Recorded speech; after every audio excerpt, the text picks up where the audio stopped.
Here's my one-sentence thesis for today.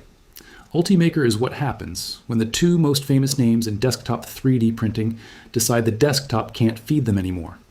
This is a company built from a merger, steered toward factories and defense contracts, and betting its whole identity on staying open in a market that's getting brutally cheap. And that identity crisis is genuinely interesting because UltiMaker, with a lowercase m, was arguably the most beloved open source printer company of the 2010s. MakerBot was the most famous. Put them together and you get a company that has to decide every quarter how much of that heritage it can afford to keep. So today we're doing the full profile. Where they came from, the printers that made them matter, the CEO handoffs, the industrial pivot with the Factor series, and the big question hanging over the whole thing, can an open ecosystem and a defense-friendly product line hold off the flood of fast, cheap machines coming from below? One caveat before we start, a lot of this company's history lives in company blog posts and trade coverage rather than hard filings, so we'll flag where the sourcing is soft. There's more of that than usual with this one. Let's rewind. The UltiMaker story starts, per most trade accounts, around 2011 in the Netherlands, coming straight out of the open source RepRap adjacent world. The original pitch was simple, a desktop printer that regular people could actually rely on. And I want to be careful there because our brief flags that even the founding year is one of those facts everybody repeats and nobody seems to have a primary source handy for. The 2011 date is the standard telling. I don't have a reason to doubt it, but nobody handed us the incorporation papers. Fair. What's less disputable is the reputation. Machines like the UltiMaker 2 Plus became shorthand for the desktop printer that just works in schools, design studios, and universities. If you walked into a university makerspace in the mid-2010s, odds were decent there was a white UltiMaker box humming in the corner. That reputation claim is where I'd normally push back and ask for a review data, and honestly, the brief flags it too. Accessible and reliable is folklore more than documented fact. But I'll say this from experience, those machines earned a lot of goodwill in education settings because they tolerated abuse. That matters later because goodwill is exactly the asset the company keeps spending down. The other thing worth naming is the open source posture. Early UltiMaker published designs, ran open firmware, and built Cura, their slicer, as free software. That wasn't a marketing gimmick at the time. It was the culture the company came out of. The brief also mentions early education outreach and a headquarters move to Utrecht around 2019, though again, those details are thin on independent sourcing. What I take from the origin story is the shape of the bet. Openness plus reliability equals trust, and trust is what you sell to schools and engineers. Which is a good business, right up until someone sells reliability at a third of your price. Hold that thought. Okay, product lineage. I want to pick the machines that explain the company rather than reading a catalog. For me, there are three eras: the classic desktop era, the S-series professional era, and the current factor industrial era. That's the right cut. Era 1 is the UltiMaker 2 and 2 Plus, the machines that made the brand. Single extruder, Bowden setup, very conservative engineering. Not fast, not fancy, but predictable. And predictable is what a design studio actually wants. Era 2 is the S-series, the S3, the S5, and per the brief, there was an S5 Pro bundle around 2019 that added material handling and air filtration. That's the era where the marketing language shifts from maker to professional. Enclosed material station, network printing, the works. The Pro Bundle is a genuinely important product for understanding the company because it's the first time they tried to sell a workflow instead of a printer. Filament storage with humidity control, automatic material switching. I guess that's them saying the printer is not the product, the unattended print job is the product. Every industrial move since follows that logic. Then the merger brings in the MakerBot side. You get the Method line, the Method XL being the recent one, which per trade coverage arrived around 2024. Bigger build volume, heated chamber, aimed at engineering parts and materials like ABS. And then Era 3, Factor, the Factor 4, arrived per trade coverage around 2024, and the company's own catalog now lists a Factor 4 Plus as of this year. This is the machine where they stop pretending to compete on the desktop and start competing for light industrial floor space. The pitch is repeatability engineering, materials, and fleet operation. One flag on all these dates, though, our fact check found that the launch year chronology mostly traces back to the company's own materials. We didn't capture independent launch articles for each model. The products are real and listed in the current catalog. Treat the specific years as approximate. There are also two newer branches worth naming. The S6 and S8 refreshed the desktop professional line, per the brief, both in 2025, with the S8 pitched heavily on speed. And then there's the Secure line, which is the defense-oriented variant we'll dig into later. Plus the PET carbon fiber expansion kits, which matter more than they sound. Carbon fiber-filled PET is a workhorse material for jigs, fixtures, and end-use brackets, and selling it as a kit for existing machines is a way to move the installed base upmarket without asking anyone to buy a new printer. If I zoom out, the lineage tells one story really clearly. Every generation trades a little bit of hobbyist accessibility for a little more unattended, repeatable, materials-heavy manufacturing.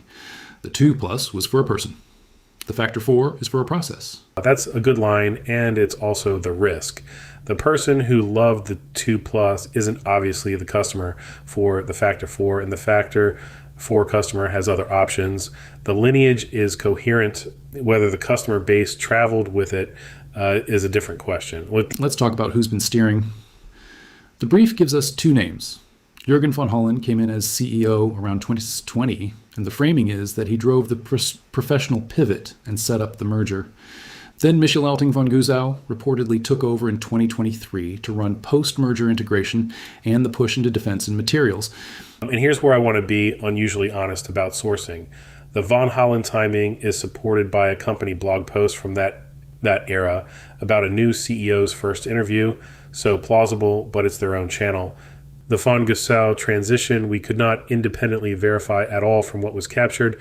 The name appears in trade coverage, but we don't have a clean public source on the handoff or the reasoning behind it. So no invented boardroom drama today. What we can say is what the transitions coincide with, right? Right. Von Hollen's tenure lines up with the S-Series professionalization and the merger itself. Whoever ran the company after 2023 has been executing an industrial strategy, factor, secure, materials, partnerships. The products tell you what leadership decided, even when leadership itself is underdocumented. The ownership piece matters too. Per trade coverage of the 2022 merger, Stratasys put investment into the combined company. So this isn't a scrappy independent. There's a major industry incumbent sitting somewhere in the cap table. Which is a fascinating arrangement because Stratasys runs one of the most closed ecosystems in the industry, and their money is backing one of the loudest open ecosystem players. We profiled Stratasys a few weeks back, and that lock-in model was the whole plot. Having a stake in the open materials company is either a hedge or a contradiction, and from the outside, we genuinely can't tell which. And to be fair to the fact check, even the details of that investment, how much control, weren't in our captured sources. It's widely reported that Stratasys backed the merger. The fine print is not public in anything we reviewed. So what is this company actually good at? Because we make FDM printers is not a moat in 2026. Everybody makes FDM printers, and a lot of people make fast, cheap ones. The company's answer consistently is the ecosystem. Cura, their slicer, which became something close to the default slicer for the whole hobby and much of the industry. Digital Factory for managing fleets of printers. And the Material Alliance, a program where third-party material makers publish validated print profiles for UltiMaker machines. The company claims over 80 partners. Their own site confirms a big third-party material section exists, though we couldn't verify the partner count independently. Let me translate why validated profiles matter, because it sounds bureaucratic. When you buy a random filament for a random printer, someone has to dial in temperatures, speeds, cooling, retraction, hours of trial and error. And in a business setting, that's real money. A validated profile means the material vendor and the printer vendor already did that work. You load the spool, pick the profile, and the first print is usually usable. That's the actual product, and it's the opposite of the razor and blades model. A closed system says, buy our chipped material at our price, and in exchange, we guarantee it works. UltiMaker's pitch is buy anyone's material, and the profile system gets you most of that guarantee without the markup. Which is a genuinely differentiated position against, say, their own investor. But here's the skeptical read our brief raises, and I think it deserves a beat. Is openness a strategy, or is it a necessity? Meaning, did they choose open because it's better for customers, or because they were never big enough to make proprietary material economics work? Honestly, probably both, and it might not matter. From the customer's chair, the origin of the strategy is irrelevant.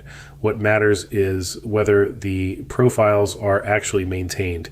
80 partners on a press release and 80 partners actively updating profiles for new machines are very different things, and we don't have data on the second one. There's also Cura itself as a moat, which I'd argue is underrated. It's free, it's open source, and an entire generation learned to slice on it, including people who've never owned an UltiMaker machine. That's a funnel most companies would kill for. A funnel with a leak, though. Free software that works with everyone's printers builds mindshare, but mindshare doesn't automatically convert when your hardware costs several times the alternative. I've had students who swear by Cura and have never once considered buying the company's hardware. The moat is real. The question is what it's protecting. One more piece, the composites capability. The PET carbon fiber expansion kits and the higher temp materials on Factor are them trying to make the open ecosystem mean something for engineering grade parts, not just PLA prototypes. If the moat has a future, it's probably there. Open access to serious materials, validated on machines built to run them all day. Agreed, with the standing caveat that most of the specifics here, the partner counts, the validation depth, even Digital Factory's current scope, come from the company's own pages. Nothing contradicts them, nothing independent confirms them either. So where does this leave them in the market? The way I read the brief, they're running 3 verticals at once. Education with the sketch line, general professional and manufacturing use with the S series and Factor, and now defense with the secure line. The defense one is the interesting new bet. Per the company's positioning, Secure is pitched as EU built and aligned with NATO-oriented procurement needs. The idea being that a defense customer can't put a random imported printer with cloud connectivity on a sensitive site. Supply chain provenance and data control become the product. But I need to be blunt about the sourcing. Our fact check found no captured evidence for the specifics, where it's built, what certifications it holds, or whether any NATO government has actually adopted it. Right now, Secure is a credible sounding pitch, not a documented revenue line. And the pitch itself isn't crazy. There's a real procurement trend toward trusted origin hardware in government settings, and if you're a European manufacturer with a long institutional track record, leaning into that makes sense.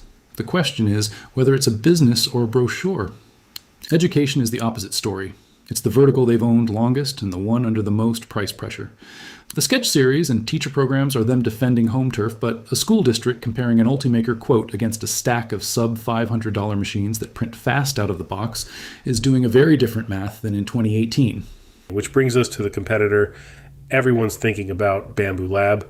Our brief rates this as the one genuinely plausible market claim without needing much hedging. Low-cost, high-speed FDM machines have compressed the desktop and prosumer segments hard. I see it in my own classes.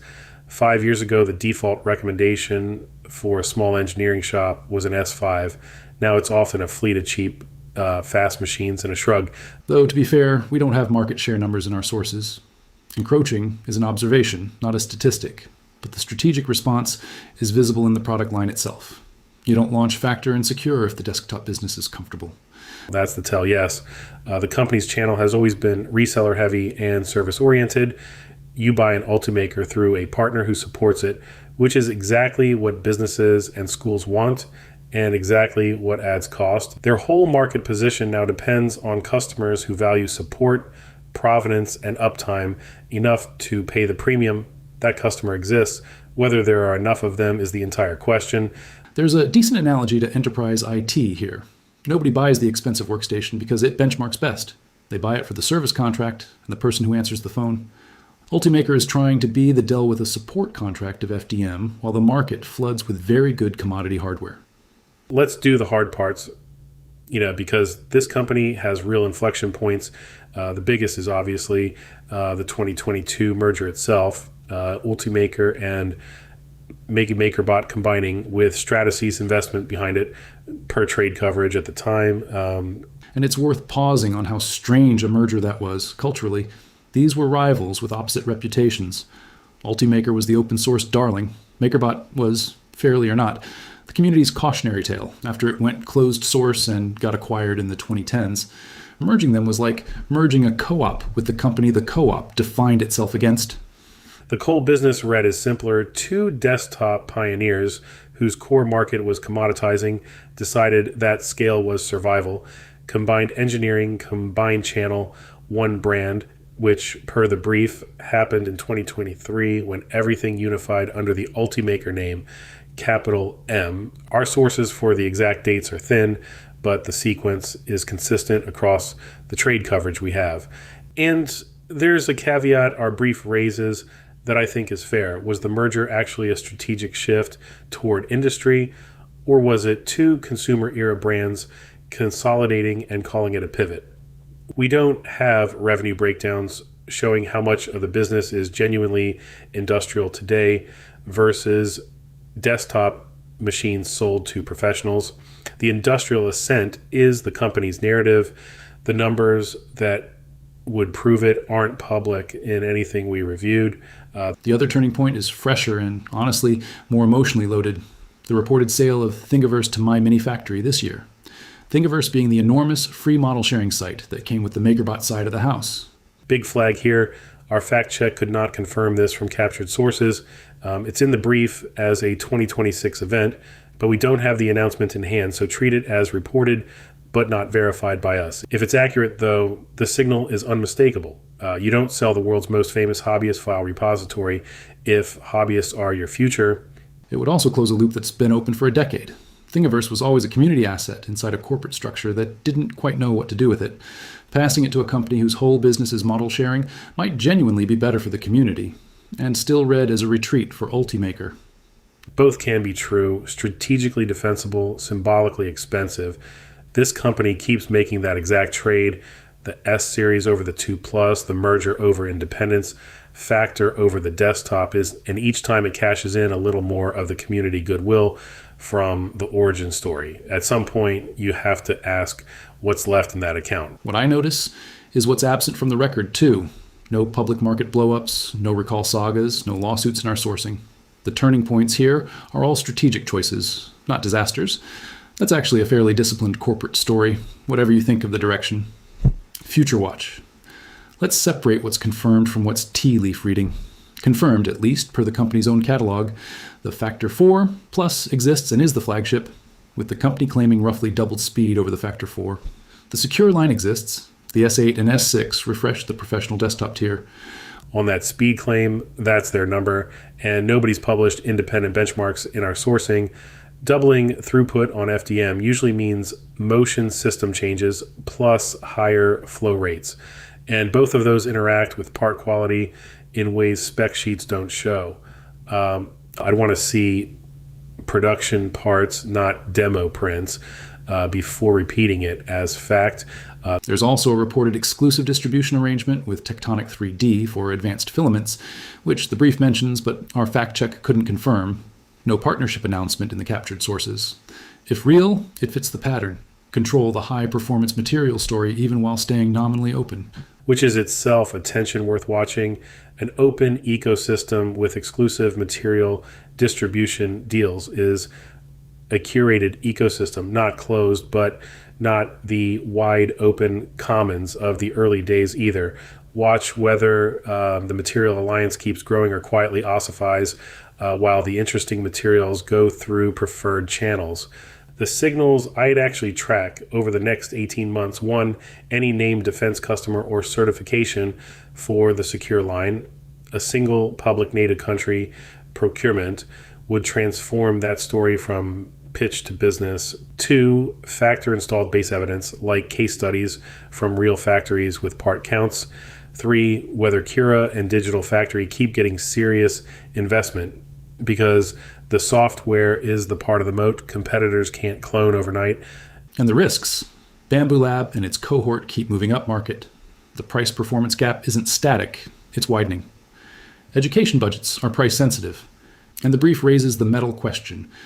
UltiMaker has no visible metal additive manufacturing strategy, which locks them out of the aerospace and medical applications where metal is the whole conversation. I'd push back gently on the metal point. Not every company needs metal. The jigs, fixtures, and end-use polymer parts market is enormous and much closer to their DNA. The vulnerability isn't missing metal. It's being squeezed in polymers from below by cheap machines and from above by bigger industrial players. Metal is a distraction argument. The polymer squeeze is the real one. Fair. So the honest framing is, the defense and industrial bets are rational responses to a commoditizing core market, and we simply don't have the evidence yet to say whether they're working. This is a company mid-pivot, and mid-pivot is exactly when the public record is least informative. Which is also why the next major trade show cycle matters. If Factor and Secure are landing, we'll see it in customer stories and channel behavior before we see it in any announcement. Let's land this. Why UltiMaker matters. It's the clearest live experiment in whether a beloved desktop brand can convert heritage, openness, and support into an industrial business before commodity hardware eats the base it stands on. 2 pioneer brands, 1 bet. Who should pay attention? Anyone buying printers for schools or engineering teams, because the value versus price question here is your purchasing decision in miniature. Material vendors, because the Material Alliance is one of the few open channels of scale.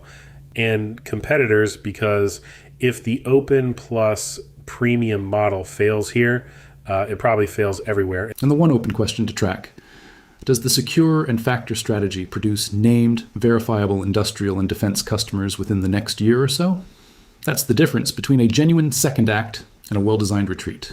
My take, this is a fundamentally sensible company making defensible moves with weaker public evidence than I'd like. I respect the strategy. I am withholding judgment on the execution until someone outside the company confirms it's working. A fair place to leave it. That's UltiMaker. Open roots, industrial ambitions, and a goodwill account we'll be watching. See you next week on Layer Lines.